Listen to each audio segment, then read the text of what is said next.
What Miami Dolphins players have changed my opinion of their outlook for better or for worse through the first 2 weeks of training camp? We're exploring that here today on Locked On Dolphins.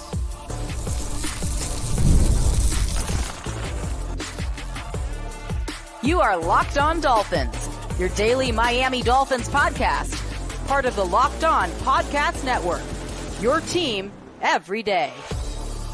All right, Miami, welcome to another episode of Locked On Dolphins. It is your team every day here on the Locked On Network. I'm your host, Kyle Krabs, a lifelong Miami Dolphins fan, host of Locked On Dolphins, co-host of Locked On NFL Scouting. You can find our shows on YouTube or wherever you listen to your favorite podcast. Tip of the cap to our everydayers, because it is your team every day. We don't just say it.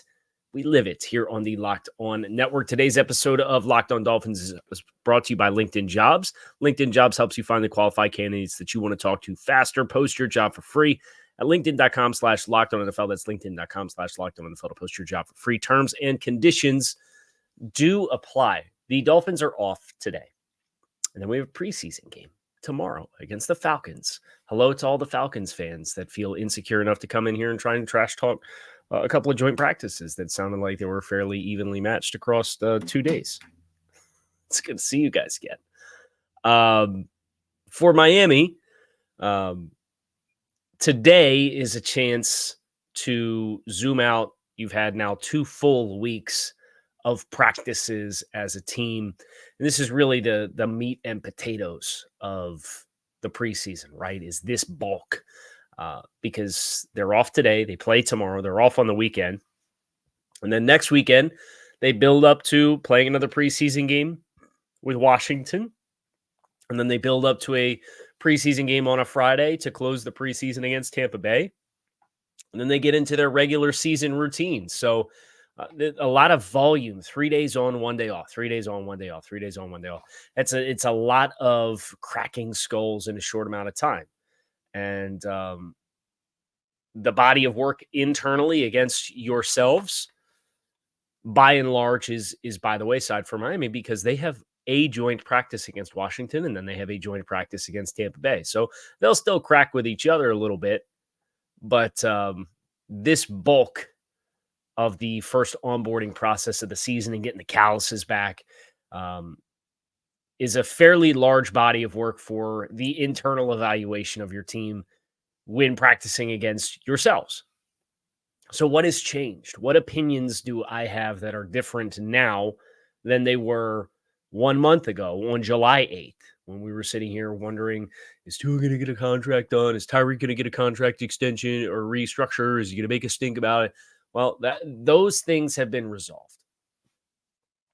There's injury questions with this team, just like there are injury questions with every team across the league. Let's be fully clear on that. I know it feels like for Miami, man, we swim in this stuff every year. Well, every team does, because it's the process of putting the calluses back on your body and getting ready to go. Fortunately, it sounds like Miami has missed definitive season-ending injuries to this point, that I am knocking on wood. To this point, it sounds like Miami has missed those kinds of injuries. We are still waiting to get official word on Aaron Brewer. That will probably come. Will Mike talk about it after the game if he's asked about it versus being asked about the game? We'll see. I don't think Brewer would have played in the game anyway. I would say the initial buzz that I've gotten behind the scenes sounds promising, that this is not a big thing. But we will see. We'll wait for official word of the team. But let's dive into the skill players on offense for the Dolphins and who's managed to change my opinion coming into a new year, because it is a new year. It's a new body of work. It's players have had the offseason to kind of work on themselves. I would start with the preseason games are going to be very important for Mike White, because I do think, and everybody knows, if I talk about Skylar Thompson, the starting quarterback for the Dolphins as a rookie, he was among the worst starting quarterbacks to play in 2022 when he was forced into action for the team. And because of the never Tua crowd, they'd say, well, just start Skylar. Skylar's more athletic, gives you a better chance to win. And that's not true, right? It's just objectively not true. And because of that, like, Skyler has been somebody for me that I've always been pretty clear on what I felt of him as a starting option. But he's been better than Mike White through the first 2 weeks. Now, Mike sounds like he's flipped the switch the last couple of days, but there was a real rough stretch in there for Mike White and for Miami in their backup quarterback situation. Mike McDaniel yesterday was pretty emphatic that those guys, it was pretty close competition last year. Mike won it. They rode that all throughout the season. Round one, if round one is the first 2 weeks of practice before you get into round two being the first preseason game, Skylar Thompson won round one this year. And that's a big, obviously, notch in his belt, because with the new quarterback rules, you can elevate a third quarterback to be your emergency quarterback off the practice squad. Most teams are probably going to carry two quarterbacks and then have the third guy be an emergency guy. So being the second quarterback means even more now than it has in past years. Now, elsewhere in the group, I look at the tight end room. I think this is probably where my opinions have shifted most dramatically. I was kind of looking for in the offseason, based on the film study of Jody Fortson and knowing what Julian Hill was as a rookie for this team last year when he played over 300 snaps. I was kind of looking at that tight end 3 spot, asking, is Jody Fortson going to make the leap and push Julian Hill to potentially be a practice squad type guy, or are they going to carry 4 tight ends? Julian Hill is comfortably ahead of Jody Fortson, in my opinion, through the first 2 weeks. Jody, his skill set, high pointing the football, receiving, red zone targets, he's had some frustrating drops through the first 2 weeks, where Julian's popping in the run game. And now Julian, he had another explosive play yesterday in practice. It was a run after catch opportunity, but again, this is a 4.6 athlete in Julian Hill. So Julian Hill has changed my opinion of his outlook for this team in a very good way with what he looks like. It's not just, well, Jody Fortson hasn't stepped up. It's, well, Jody Fortson isn't necessarily what I thought he could be on film. And then Julian Hill is also a markedly improved player thus far in training camp. And that's good news for the Dolphins. As far as the wide receiver room, I think it's Eric Ezukanma. And obviously you're missing time because you're hurt, but at some point there's a reps proposition here. If you came in as a 4th round pick out of Texas Tech and you effectively redshirted your rookie year, and then there was a medical issue after week 1 or week 2 last year, and now you're not getting reps in trade, like with Odell Beckham down and now Braxton Berrios down, and the Dolphins doing proactive work with Jalen Waddle to make sure whatever minor thing he's dealing with isn't something he carries all season long. Like this is a massive missed opportunity for Eric Ezukanma, for him to not be available right now, because it's guys like River Craycraft, who was the orange practice jersey guy. Malik Washington is a rookie who's stepping up. Reps going to Willie Snead, who they just signed last week, and Anthony Schwartz. Those reps not being reps for Eric Ezukanma, at some point you get into a certain reps deficit where you just wonder, is it going to happen? And that's kind of where we're teetering on the brink with Eric Ezukanma right now, in my mind. He's a physically talented player for sure. Looked like they had a really clear vision for a unique role for him last year. I think the tight end room with Jonnu Smith is going to absorb a lot of that this year. And obviously, hopefully a more diverse Julian Hill. And I think that the waterfall effect of that is a 4th round pick going into year 3 was hurt all year last year, redshirted because he needed to pick up the playbook. And now here we are, and we're missing valuable reps. If I did a 53 projection right now, I don't think Eric Ezukanma is on it. And that would not have been the case a month ago. He would have been on a 53 projection for me, because I would have been optimistic that the vision that they had for him last year, he could have built upon, and now he's healthy. Well, now he's not again. We're going to get into the offensive and defensive lines next here on this episode of Locked On Dolphins. Make sure you stick with us. When you are hiring for your small business, you want to make sure you find the best qualified candidates and find them quickly. That's why you have to check out LinkedIn Jobs. LinkedIn Jobs has the tools to help find the right professionals for your team faster and for free. LinkedIn is not just a job board. LinkedIn helps you hire professionals you can't find anywhere else, even those who aren't actively searching for a new job but might be open to the perfect role. In a given month, over 70% of LinkedIn users don't visit other leading job sites. So if you're not looking on LinkedIn, you're looking in the wrong place. On LinkedIn, 86% of small businesses get a qualified candidate within 24 hours. So hire professionals like a professional on LinkedIn. Post your job for free at linkedin.com/LockedOnNFL.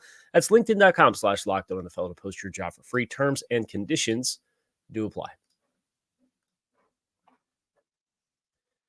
want to make sure I mention this and don't forget to mention this, but this season on Locked On, we have more content coming for you guys that we're pretty fired up about, including postcasts, which is you can find the Dolphins preseason game. Will have a postcast with host Jim Greasehaber, also known as Grease, aka Grease. Pretty impressive resume that Jim has. He's been in the South Florida market going all the way back till when I was in high school. And I don't say that to age Grease, but I say that for he's been around the block, currently a producer at ESPN Radio, has play-by-play voice, been in a lot of different markets, and he is doing all of the Dolphins and Canes and Marlins and Panthers and Heat postcasts. It's the immediate postgame show. You can find it by searching Locked On Sports Miami, and all of his postcasts will be there on YouTube. But if it's a Dolphins game, the feed will show up in the Dolphins feed on your Locked On Dolphins podcast. I will still have my own post-game show, so don't be alarmed. You hear a different voice on the postcast, but the postcast is a new immediate reaction to every game in the market that Grease is going to be handling for us, which we're pretty excited and fired up for. So wanted to make sure that was on your radars. I'll remind you guys again tomorrow, ahead of tomorrow night's preseason game between the Dolphins and the Falcons. Now, who has changed the narrative on the offensive line? This answer for me, in a good way, is unequivocally Robert Jones. Robert Jones looks like a viable option as a starting guard through the first 2 weeks. Looks trimmer, moving better. And I remember this time last year, and when he had to play last year, was kind of, well, the strengths of the player maybe fly in the face a little bit with the strengths of the objectives of the scheme. I think he's done a wonderful job in addressing that. And because of that, I look at Robert Jones and I say, if he's your starting right guard or if he's your starting left guard with who knows what is happening with Isaiah Wynn, I'm fine with it. I got no issues. Now, the other guard spot, be it Liam, who's gotten a lot of run and an opportunity to try and settle in, and obviously Brewer had the hand issue yesterday and left practice a little early. And again, I'll reiterate, what I've heard sounds promising, but I am not really in the breaking news department. So we will wait on formal word from the team and Mike McDaniel and whenever that is, or unless somebody else gets the kind of affirmation of his whatever happened with his hand, I would say. But I try to take the platform that I have pretty seriously as far as the responsibility and the weight of you guys come to me and hear and find out about the team. And I don't have enough to definitively say what's going on. But if you were one of the people that was ready to cancel the season tomorrow because Aaron Brewer left practice, stand down would be what I would say. As far as who has changed, Patrick Paul deserves a shout out here as well. He is ahead of where I thought he would be based on his college tape. And I think this is a nice reminder. He played in a college air raid system. They don't care what it looks like as long as you block the guy who's across from you for them to throw the ball in a college spread offense. And Patrick Paul looks like the coaching that he's being given, he's taking to quite quickly. That's a great development for Miami. And I would not be stunned if we got into a world where if by midseason Teron Armstead missed a game, if Patrick Paul got the first look. I still think Kendall Lamb's an extremely valuable player. To know that that's a player you have in your back pocket is awesome. But I think Patrick Paul's had a better first 2 weeks of camp than Kendall Lamb has, from everything that I saw in all of the practices, the 8-9 practices that I was there for physically and watched. I kind of hoped Jack Driscoll would be a little bit more of a thing. He's not really pushing for a lot of snaps with the first team group. With that guard spot, he's kind of definitively been locked in on the second unit as somebody playing at right guard, and every once in a while he'll get some reps at center or he'll get some reps at right tackle. But by and large, he's been a second team offensive lineman. And I think when you signed to that player and you knew that that open season was happening for that guard spot, you maybe hoped that he would push for it, and maybe he still will. But I reflect on what hasn't happened through the first 2 weeks, and I thought there'd have maybe been a little bit more heat for that individual spot. And maybe it's as simple as, well, when Isaiah Wynn comes back, Isaiah Wynn's going to be your starting left guard, and Robert Jones is going to go to the right side and play right guard. But I'd be surprised if that's the end result, just because who knows with Isaiah Wynn. And I certainly think Rob Jones has earned the title of being amongst your best 5 offensive linemen with the current iteration of the group that you have. Up front defensively, how do you not start this conversation with Quentin Bell? What a revelation he has been. Heard all offseason about Bradley Chubb and Jalen Phillips and Cam Good, and these guys are banged up. And Quentin Bell, let's give Quentin Bell his flowers here. I want to make sure I get this right. So I wrote something about this over on Substack, Touchdown Miami. 10 things I learned at Miami Dolphins training camp. And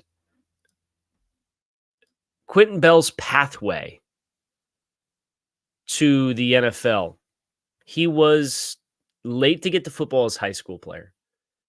Then he did track and field his freshman year in college and not football. And then he transferred to Prairie View and played wide receiver and didn't change to a defensive player until his final year in college. Gets drafted because he's a 4'5" athlete at 240 pounds and long. Kind of pinballs around a few practice squads. Lands in Miami, was in Miami last year, got the glow up on Hard Knocks because he was charged with emulating Max Crosby in practice. And then comes in this year and is a totally different looking kind of player. And I think Ryan Crow, that position coach, deserves a ton of credit. And Quentin Bell deserves a ton of credit as well for what he did this offseason to sometimes that developmental curve is a 4 or 5 year curve, especially when you change positions. Now, what's the pass rush ceiling here? I'm not quite sure still, but he's got power, he's got length, he's got explosiveness. Would not be surprised if Quentin Bell was one of your starting edges for week 1. And when Bradley Chubb and Jalen Phillips come back, those guys will be the starters for sure. But Quentin Bell, particularly on the early downs, I think profiles very well as being somebody who you feel good about taking early down reps and being a guy who can play in a stand-up role. Between Emmanuel Ogbah, who's better with his hand in the dirt, and Quentin Bell, who can play in a 2-point, I think you got a little bit more versatility on the edge there. I wouldn't be surprised if Quentin Bell ends up trying to think of like the Ravens equivalent of this kind of player. Tyus Bowser played a little bit more stack off ball, but like if Quentin Bell ended up being a Tyus Bowser type of edge player for Miami, like Bowser was in Miami, that would not surprise me one bit. I would also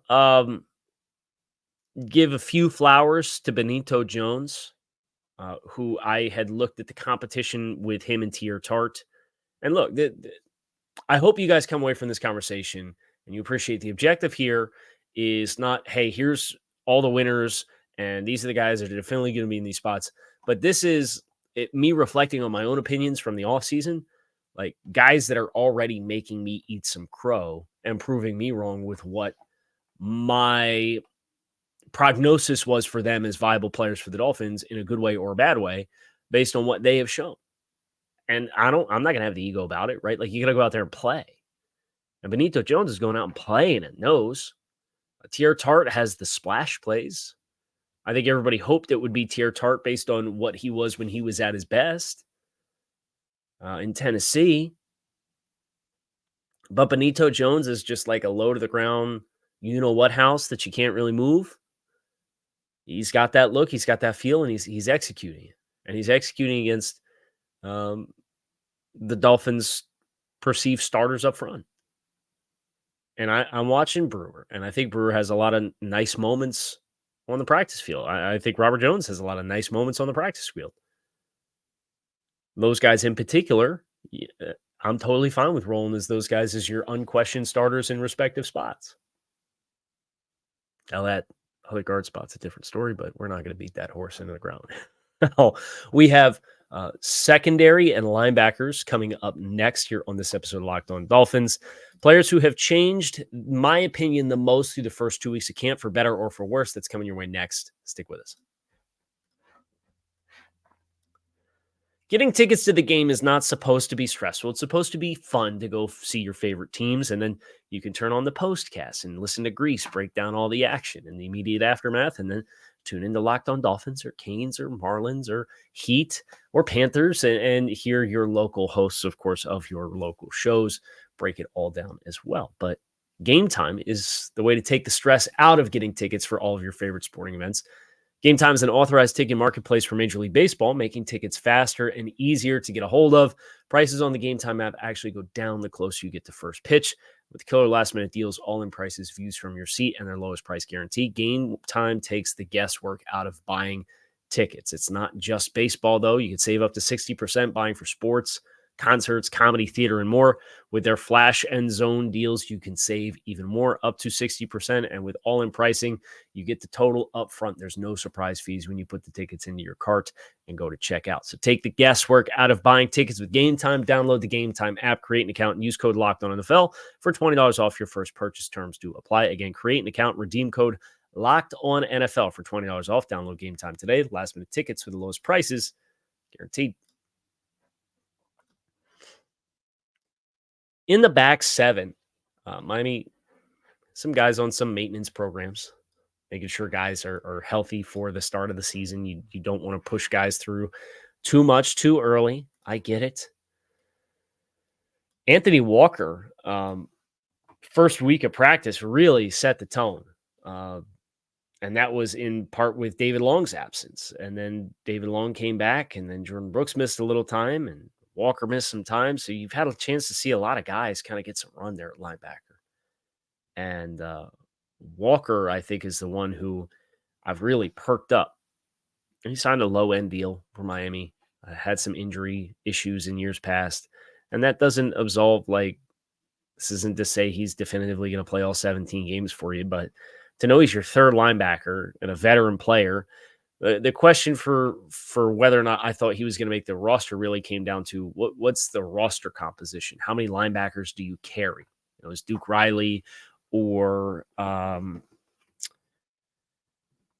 is Cam Brown going to take some of your special team snaps and push a guy in Walker who maybe is just a backup linebacker off the roster? I don't think so at this stage. I'd be surprised if Miami doesn't carry at least 4, if not 5 off-ball linebackers.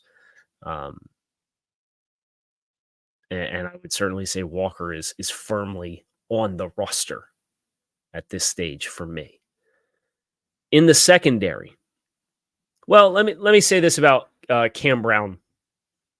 Cam Brown was brought in late in the spring, primary special teams type guy, and I was wondering if he could push Duke Riley off the roster. There's a potential few $1 million in savings that you could have if the Dolphins did that.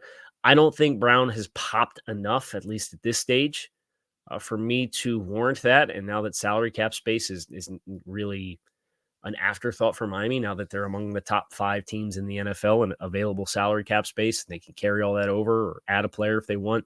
Like, sure, you could sit here and you could shave a bunch of $2 million here and $2 million there, and go with Skyler over Mike White, and go with Cam Brown over Duke Riley, and go with Chris Brooks over Jeff Wilson, and be like, well, we added another $7 million in cap space. And they could do something like that and get something in that ballpark of that kind of money. But I think Duke Riley, as pretty well regarded veteran on the team, I know people remember Duke Riley towards the end of the year, be it the Baltimore game in coverage or the game in Kansas City. And a lot of Dolphins fans don't have fond memories of the end of the season of Duke Riley, but Duke's a really good special teams player. He's really well liked in the locker room. And I think Anthony Walker is protection for Duke Riley to make sure Duke Riley stays in the kinds of roles that he's going to be most effective at. In the secondary, Saron Neal is a name that's worth shouting out here because I see him a little bit more of a diverse talent than what I thought it did. When the Dolphins signed him, he said, okay, core 4 special teamer. He's going to play on special teams. He'll probably play 400 snaps on special teams for you this year, and he's going to make the roster. Is he a safety? Is he a nickel? Is he not? He's an outside corner, and he's a pretty scrappy outside corner too. Now, is he a preferred starter? No. Is he going to be your 4th corner? No. But he can at least play and keep his head above water based off what he's shown. And that added versatility for him, I think is a potential strike against maybe a guy like Nick Needham, who I think Neal's a better special teams guy than Needham. And I think Neal is a better profiler as a secondary player than Nick Needham, who the team brought back for another season. So that's a big development for Saron Neal. And then Cam Smith, I'm not quite ready to put in the Ezukanma bucket because Cam Smith started to kind of work his way back. And he was a quick recovery guy last year and redshirted last year's rookie season because Vic didn't like him or whatever it was. I am hopeful that Cam Smith is going to get a chance to get some run and try to challenge Kader Kohou. Kohu's definitively been the 3rd corner. I think that's a great development for Kader because he wasn't particularly good last year. He's been better, and he's been really scrappy in camp this year. I want to see Cam Smith get healthy because I still want to see Cam Smith challenge for that spot. If you get there, I feel really good about the secondary. If you don't get there with Cam, and then it's like, all right, is it Ethan Bonner's your 4th quarter? Is it Cam Smith your 4th corner, but he didn't really push for playing time? I think that kind of changes my perception of the depth of that room a little bit. That's going to do it for us here on this episode of Locked On Dolphins. It is your team every day. I appreciate you guys for checking out the show. You can find us on YouTube or wherever you listen to your favorite podcasts. Make it a great rest of your day. Go Dolphins. I am out of here, and I will be back tomorrow to set the table for Dolphins-Falcons preseason week 1 coming your way tomorrow night. Go Fins.